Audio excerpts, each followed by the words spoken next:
Vincent Placer, bonjour. Bonjour Jean-Luc. Vous êtes directeur général de Télétech. Vous avez décidé de lancer une grande saga d'interviews auprès de dirigeants, de décideurs du secteur de l'assurance. En quelques mots, pourquoi Vincent?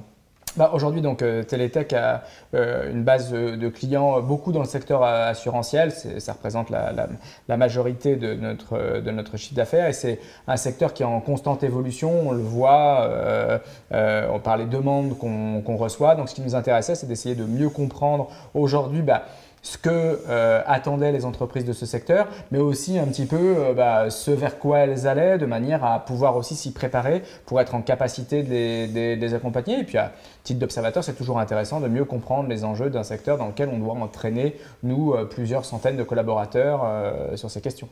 Donc, vous êtes directeur général de Télétech, mais vous étiez intervieweur, en l'occurrence. Dans cette situation, vous avez interviewé une dizaine de décideurs, de dirigeants. Est-ce que vous pouvez nous livrer une petite synthèse des impressions que vous avez postérieurement à ces interviews?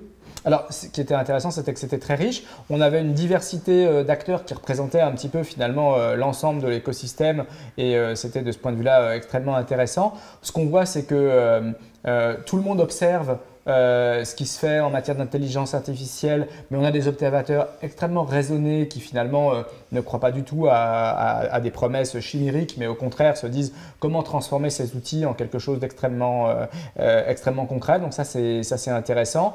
De même, c'est intéressant de voir que les InsurTech sont aussi vus comme un moyen d'aiguillonner le marché, une source d'apprentissage, mais ne sont pas non plus craints comme des fois on pourrait trouver une sorte dans certains médias le combat entre David et Goliath. C'est pas tout à fait la situation que les gens ont décrit. Il y a de la place pour différentes choses, les gens s'observent, chacun a sa façon d'avancer, mais les acteurs traditionnels ne sont pas non plus trop inquiets.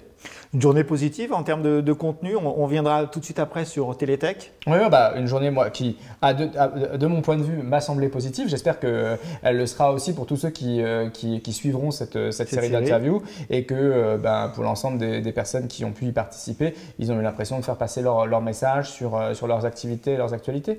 Alors, vous avez beaucoup parlé de relations et d'expérience client, c'est votre métier au sein de Télétech. Est-ce que vous pouvez, pour ceux qui nous regardent, exprimer ce qu'est Télétech, quelle est la valeur donnée par Télétech aux acteurs du secteur de l'assurance? Alors, typiquement, Télétech, c'est un acteur effectivement du centre de contact omnicanal. On est un acteur à taille humaine avec une promesse de Made in France assez forte puisque plus de 95% de notre relation client est faite depuis la France. Donc, c'est quand même assez fortement basé en France.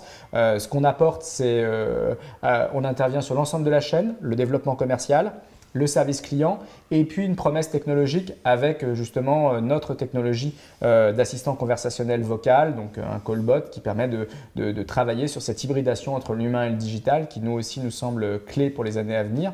Donc voilà, et on apporte une expertise, puisqu'on a, comme je disais, une majorité de notre activité qui est faite dans le secteur assurantiel, et aussi une proximité, une capacité à échanger. C'est aussi l'objectif de ces séries d'interviews, que de continuer à discuter avec ces acteurs pour être pertinent et connaître ce secteur. Donc voilà, c'est un peu ça les clés du positionnement aujourd'hui de Télétech.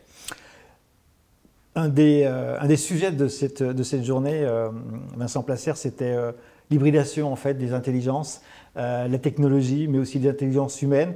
Qu'est-ce que vous pourriez dire pour conclure cet échange?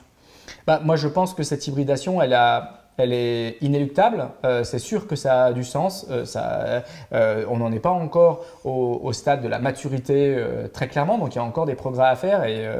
Mais on va vers une capacité à avoir un outil conversationnel qui viendra augmenter la capacité d'un conseiller humain. Et ça, c'est quelque chose qui va arriver. Donc, il faut s'y préparer. Et je pense que c'est extrêmement intéressant parce que ça améliore la capacité aussi des conseillers à se préoccuper des sujets les plus, on va dire, les plus intéressants. Et en même temps, ça libère d'une certaine pression de la conversation, on va dire, un petit peu à plus faible valeur ajoutée à mener. Donc, c'est intéressant. Après, voilà, ça se structure. Ce n'est pas encore complètement parfait sur certains points. Nous, ce qu'on voit, c'est que voilà, notre assistant conversationnel vocal dans le secteur de l'assurance designé pour ce secteur est pertinent. Après, bah voilà, il a été travaillé dans ce domaine-là. On est en train de le porter dans d'autres secteurs, mais à chaque fois, il faut effectivement encore mettre du contexte et de l'intelligence humaine aussi est extrêmement importante pour paramétrer tous ces outils. Donc l'outil magique qui déboulerait tout seul et qui devine tout, bon, il n'est pas encore là. Ça reste encore quelque chose qui restera dans Star Trek pour encore quelques années. Après, je ne me prononce pas plus loin. Vincent Placère, merci. Merci beaucoup Jean-Luc.